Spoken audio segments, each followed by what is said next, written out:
जानने वाला स्वयं सत्य है। क्योंकि अगर सत्य जानेंगे तो जानने वाला और सत्य जानेंगे दो हैं, द्वैत है, तब तक आप सत्य कभी जान नहीं पाएंगे। आपको जानने से जब मुक्त हो जाएंगे तो जानने वाला शेष बचेगा, वो सत्य है। समझ में आया बेटा? ठीक है। फिर इसके बाद आपने कहा कुछ और बोला, 3 बोला ना, एक का क्लियर मैंने कर दिया, दूसरा इष्ट प्राप्ति अनिवार्य। हाँ, मतलब जो इष्ट है, जो हाँ, चाहिए उसका प्राप्ति, हाँ, जो नहीं चाहिए, जिसको हम पार करना है, उसका निवारण। अब हमें क्या है, हम आत्मा परमात्मा, ठीक है, ईश्वर ब्रह्म, कुछ भी आप उसे नाम दे सकते हो, जो सुप्रीम एनर्जी है, कोई भी आप उसे नाम दे सकते हो। तो वो बड़ा है और हम छोटे हैं, तो छोटे पात्र में बड़ा पात्र कभी समा नहीं सकता, छोटे को समाना पड़ेगा। तो हमें ईश्वर को प्राप्त नहीं करना है, जितना हमने प्राप्त किया है वो जब आप छोड़ दोगे तो ईश्वर आपको प्राप्त कर लेगा। ईश्वर आप कभी प्राप्त नहीं कर सकते। आप मेरी बात समझ पा रहे हैं? कोई संशय हो तो बोलिएगा। जी बिल्कुल। ठीक है। इसके आगे तीसरा आपने कुछ कहा, प्रत्यक्ष जिसका उपाय हमें प्रत्यक्ष 5 सेंस से और इंफरेंस अनुमान से नहीं मिलता है, वो वेद से है। एक वेद प्रत्यक्ष के लिए निमित्त है, वेद में तरीका नहीं है। 4 वेद है, 5वां वेद गुरु है। क्या है? गुरु, जिसे सतगुरु कहते हैं। सतगुरु का हम अर्थ आपको बताते हैं। गुरु शब्द है, व्यक्ति विशेष नहीं। गुरु शब्द है, व्यक्ति विशेष नहीं है। तो शब्दों के माध्यम से हम सत्य तक पहुंचते हैं। कहां? सत्य तक, स्व तक। तो गुरु के द्वारा हम सत्य तक पहुंचे, सत, और जब हम किसी के लिए बोले तो हो गए सत गुरु। तो सत गुरु के पास तरीका होता है। तो 4 वेद है, 5वां वेद गुरु है। इसलिए वेद का अध्ययन करने के लिए गुरु का सहारा लेना पड़ता है, क्योंकि वेद में तरीका नहीं है, तरीका गुरु के पास है। अब गुरु कौन है? गु मतलब अंधकार, रू मतलब प्रकाश, जिसके अंदर अंतर आत्मा को प्रकाशित करने की क्षमता है, वो गुरु है।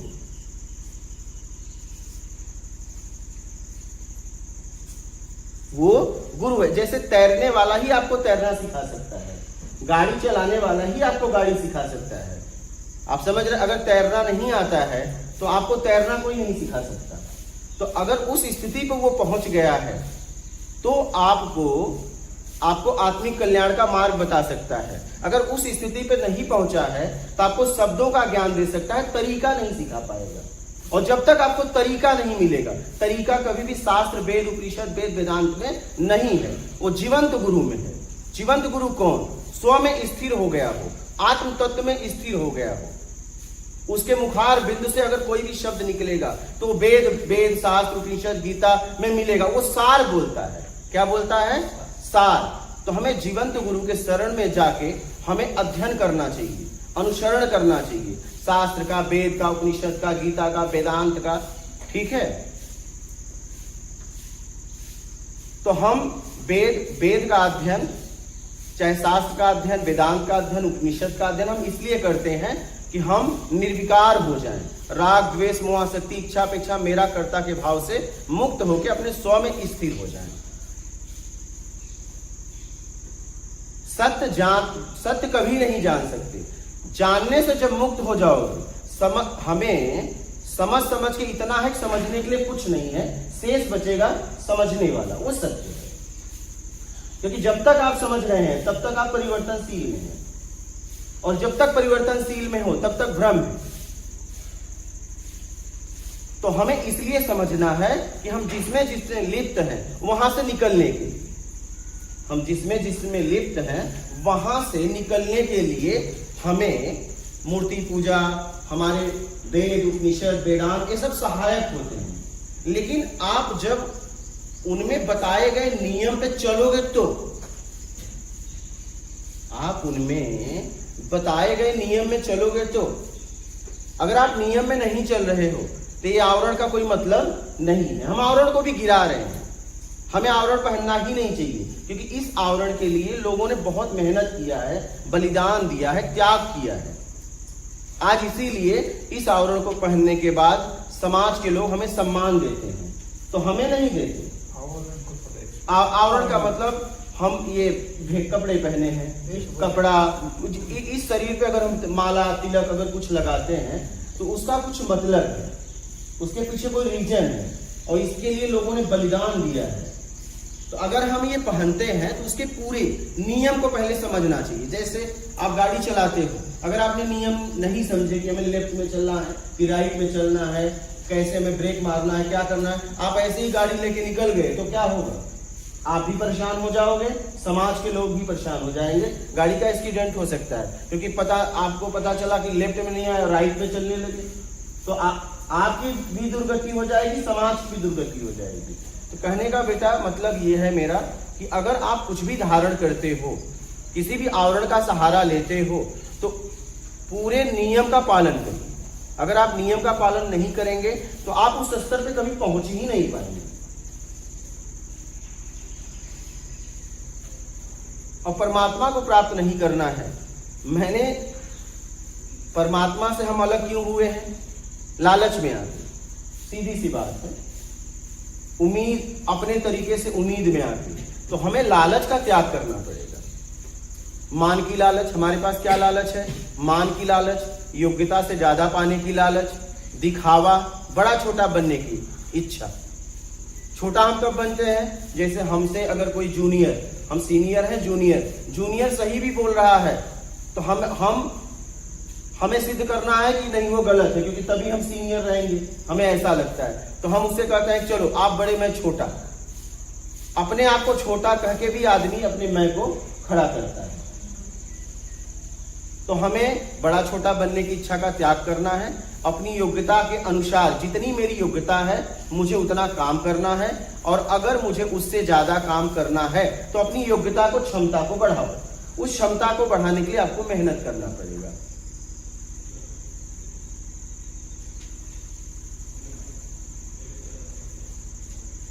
और आप लोगों का कोई प्रश्न है तो आप लोग बताइएगा।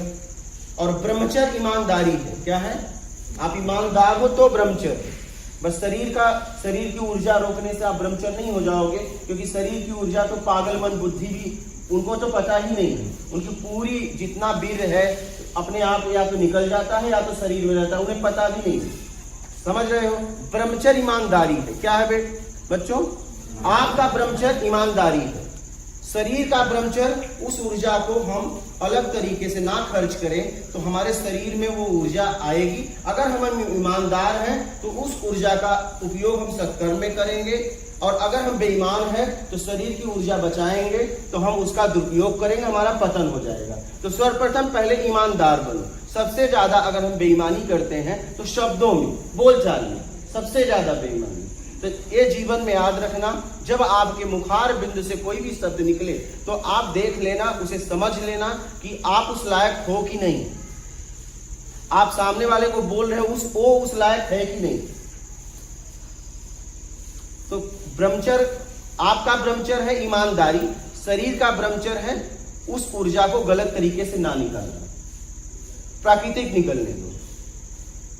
तो पहले तो आप ब्रह्मचारी जरूर होना।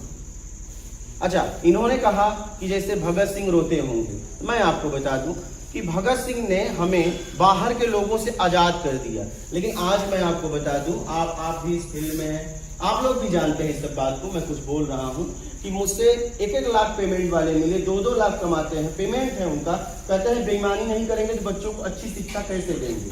तो आज जिस देश में, जिस घर में अगर बेईमानी होगी तो वो तो देश भ्रष्ट हो जाएगा ना, बर्बाद हो जाएगा। तो आज देखिए खुलेआम बेईमानी करते हैं, उसका नाम दे दिया है ऊपरी कमाई। ऊपरी कमाई, बड़े हम सम्मान के साथ जाते हैं, कहते हैं ऊपरी कमाई कितना, कहता है इतना। हमें शर्म नहीं आती कि हमने बेईमानी की, बस शब्दों से बदल है तो बेईमानी। ऊपरी कमाई का मतलब क्या है? बेईमानी।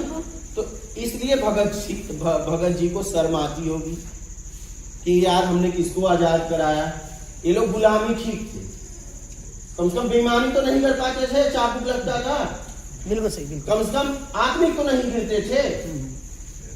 शारीरिक बाहर से गिर गए उठ जाओगे, आत्मिक गिर गए तो जन्म लग जाता है उठने में। तो वो इसलिए दुखी होते होंगे कि हमने इनको बाहर से आजाद करा दिया, काश न आजाद कराया होता तो कम से कम शरीर से दुखी रहते, आत्मिक तो नहीं कहते, मौका ही नहीं मिलता। गुलाम बन के गुलामी की तरह जीते, कोड़े खाते पड़े रहते, बेईमानी का मौका ही नहीं मिलता, कम से कम आत्मिक तो नहीं कहते। लेकिन आज मैं आपको बता दूं कि लोग बेईमानी खुल के कर रहे हैं, ये आप भी जानते हैं, आपको तो बहुत इसका अनुभव है, क्योंकि मेरी एज आपसे कम है, ठीक है, आप मेरे से ज्यादा घूमे हैं, शरीर का एज कम है मेरी, ठीक है, आपको बहुत इसका अनुभव है। अगर आप भी कुछ कहना चाहें इस विषय में तो आप कह सकते हैं, ठीक है। और मुझे बड़ा दुख होता है कि लोग खुल के कहते हैं कि बेईमानी नहीं करेंगे तो चलेगा कैसे। मेरे पास छोटे बच्चे आते हैं। हमने एक आश्रम का निर्माण किया, आध्यात्मिक प्रत्यक्ष ज्ञान अपनों की कुटिया नर्मदा तट पे है, तो वहाँ पे निःशुल्क भोजन रहने की व्यवस्था आजीवन का मैंने करवा दिया किसी भी साधक को। तो वहाँ के कुछ रहने के नियम है, कोई भी आके रह सकता है। तो हमारे पास कुछ बच्चे आए तो वो वकालत कर रहे थे, तो हमने कहा बेटा आप तो बहुत अच्छा काम कर रहे हो, आपको एक सेवा का मौका मिलेगा। तो बात आते आते बोला बेटा बेईमानी जीवन में मत करना, इसका विशेष ध्यान रखना। तो बोले बाबा बेईमानी नहीं करेंगे चलेगा कैसे, आगे कैसे बढ़ेंगे। और वो लोग कहते हैं कि मैं किसी गुरु से कई सालों से, मेरे माँ बाप हम जुड़े हैं। मैंने कहा वो गुरु ही कैसा है कि हाँ, सर्वप्रथम गुरु का कर्तव्य है पहले आने वालों को ईमानदारी सिखाना। और तुम इतने सालों के बाद कह रहे हो बेटा बेईमानी नहीं करेंगे तो आगे कैसे बढ़ो, गुरु कैसे और तुम कैसे, कि तुमको उसने बर्दाश्त किया या तुम दोनों एक ही जैसे हो। क्योंकि ईमानदारी प्रथम शिक्षा है बेटा, ईमानदारी शुरुआत है, ईमानदारी तपस्या है, ईमानदारी बल है, ईमानदारी सत्य तक पहुंचने का मार्ग है और सत्य ब्रह्म तक पहुंचने का मार्ग है। अगर आप जीवन में कितनी भी साधना कर लो, अगर आप ईमानदारी नहीं अपनाए तो फिर आप सत्य तक कभी नहीं पहुंच सकते। चाहे 4 वेद, 18 पुराण, 6 शास्त्र, वेद, उपनिषद, वेदांत जितना भी अध्ययन कर लो, कुछ नहीं होने वाला। ब्रह्मा विष्णु महेश भी आ जाए कुछ नहीं होगा, कुछ होगा ही नहीं, पतन होगा। राक्षसों ने भी ब्रह्मा विष्णु को दर्शन किए, क्या हुआ, उनका पतन हुआ। क्यों? क्योंकि वो बेईमान थे। बेईमान भी इनका दर्शन किया है ब्रह्मा विष्णु महेश का, लेकिन उनका क्या हुआ, पतन हुआ, क्योंकि वो बेईमान था। तो सर्वप्रथम ईमानदारी अपनाना, ईमानदारी आपको सत्य तक लेके जाएगी, आप स्वयं हो स्व, और सत्य ब्रह्म तक लेके जाएगा। मेरा से कभी भी ब्रह्म की यात्रा नहीं होगी, क्योंकि मेरा के द्वारा जानकारी मिलेगी, आप उस जानकारी पर काम करोगे तो अनुभव होगा, अनुभव के बाद आत्मानुभूति होगी, और जब आप उसमें से छूट जाओगे तो आपको स्व का बोध हो जाएगा, ज्ञान हो जाएगा, और उसके बाद ब्रह्म की यात्रा की शुरुआत होगी।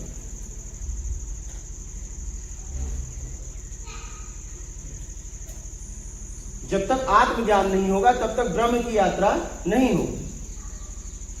आप देवी देवताओं की यात्रा कर सकते हो क्या? हाँ, कुछ तपस्या करके, तप करके आप देव दर्शन कर सकते हो, देव दर्शन तक जा, लेकिन देव दर्शन के बाद क्या मिलेगा, वैभव, फिर बाद में वहीं के वहीं आ जाओ। और पूरी तरह ईमानदारी, परसेंटेज में नहीं, नाव में चाहे 1 छेद हो चाहे 99, दोनों डूब जाएंगे, परिणाम दोनों का एक ही आने वाला है। पूरी तरह ईमानदार। 5 इंद्रियों से जब भी आप कुछ कर रहे हो तो आप स्वयं साक्षी रहो कि मैं ईमानदारी से ये कार्य को कर रहा हूं। चाहे आप बोल रहे हो, चाहे आप दृश्य को देख रहे हो, चाहे सुन रहे हो, चाहे सूंघ रहे हो, चाहे स्पर्श कर रहे हो, चाहे स्वाद ले रहे हो, शब्द, दृश्य, गंध, रस, स्पर्श, 5 इंद्रियों से जब भी आप कुछ ग्रहण कर रहे हो तो ईमानदार होके करना।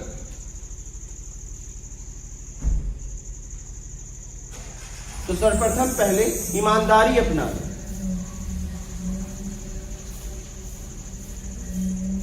ईमानदारी तपस्या है।